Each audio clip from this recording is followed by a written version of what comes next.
Take your dealership to the next level with over 6,800 on-air interviews with dealer and industry leaders. CBT News, dealers' most trusted source for news, content, and analysis. Welcome to CBT News with Cheyenne Malone. Well, happy Friday, everyone. I'm Cheyenne Malone. Thanks for watching CBT News. Let's get started. Chevrolet is currently offering an attractive deal for potential buyers interested in the 2024 Chevy Blazer EV. The electric version can be leased for just $10 more per month compared to the gas-powered model, despite having an MSRP $13,000 more expensive. This offer is valid until July 1st, with the Blazer EV lease available for $369 per month for 24 months, requiring nearly $1,700 at signing.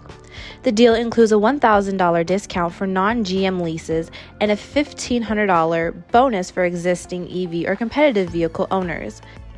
In contrast, the gas Blazer lease is $299 per month with around $3,000 due at signing. The favorable pricing of the EV lease is attributed to its higher residual value of 82% compared to 69% for the gas version, as well as additional lease incentives.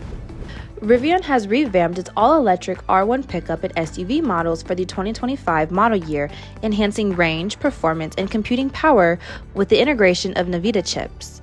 The updated vehicles, which feature more than half of new hardware components and re-engineered batteries and electrical architectures, offer 10 times more computing performance due to dual NVIDIA drive Orin processors. These changes support advanced driver assistant features, including a hands-free driving option.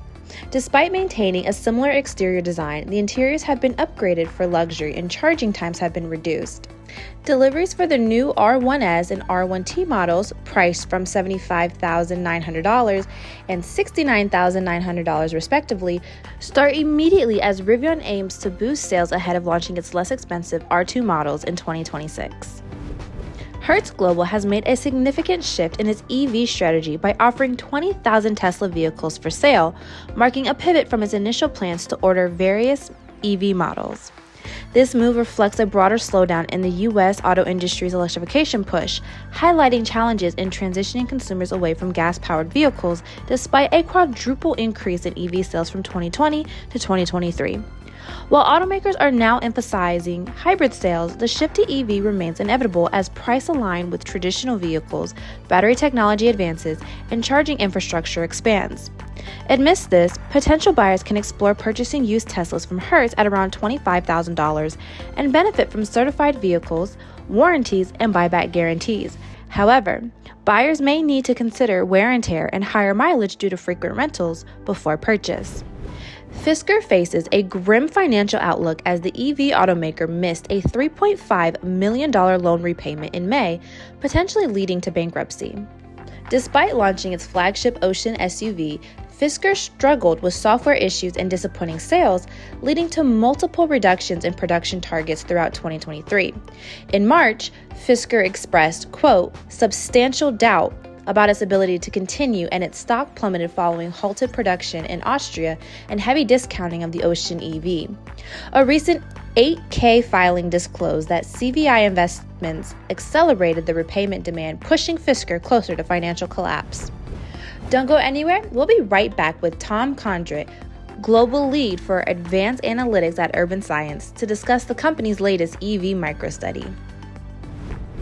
Take your dealership to the next level with the strongest team in automotive media, featuring co-founder and host Jim Fitzpatrick, anchor and host Cheyenne Malone, automotive investor Steve Greenfield, BDC trainer David Kane, sales trainer Jonathan Dawson, marketing expert Colin Carasquillo, BDC and sales trainer Jen Suzuki, and coming soon, M&A expert Dave Canton. The strongest team in automotive media, CBT News, dealers' most trusted source for news, content, and analysis. Now streaming on Roku and Apple TV. The Secretary of Transportation was on one of the morning news shows and was asked, why, if $7 billion have been allocated, to EV structures and the infrastructure, I should say, with charging stations, How come only 7 have been installed? So, and he said, well, this is something that's going to take a very long period of time, maybe another 5 or 6 years to accomplish that and spend that money on those charging stations. That doesn't help the situation any, does it, when people are on the fence about buying an EV? No, it doesn't. We see the uptake greatest in densely concentrated urban areas for battery electrics. Sure. Where you have a lot of people that can charge from home. Yeah.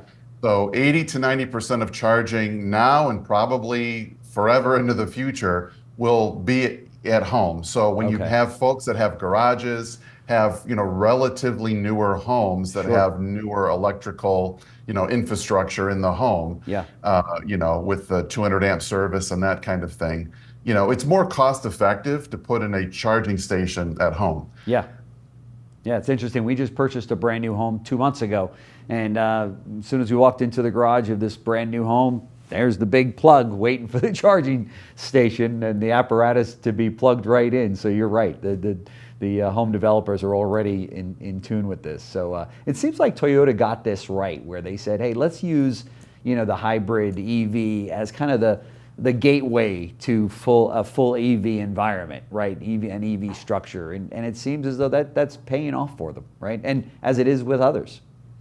Yeah, Toyota has definitely benefited from the strategy that they've taken, which is kind of an all of the above strategy. Yeah. And Toyota, very large manufacturing base, they can afford to do that, and they've done that well, offering a combination of hybrids, plug-in hybrids, and that kind of thing. So, but we see that battery electrics aren't done yet. We still see growth in the near future. Sure. And we can talk about where we see that and how and why we see that. Well, that does it for us for today. But remember, it is easy to stay up to date with the most recent news and trends influencing the retail automotive industry. All you have to do is follow us. We are on TikTok, LinkedIn, Facebook, and X, formerly known as Twitter. I'm Cheyenne Malone. You have a good one. CBT News, your #1 resource for auto industry news and content.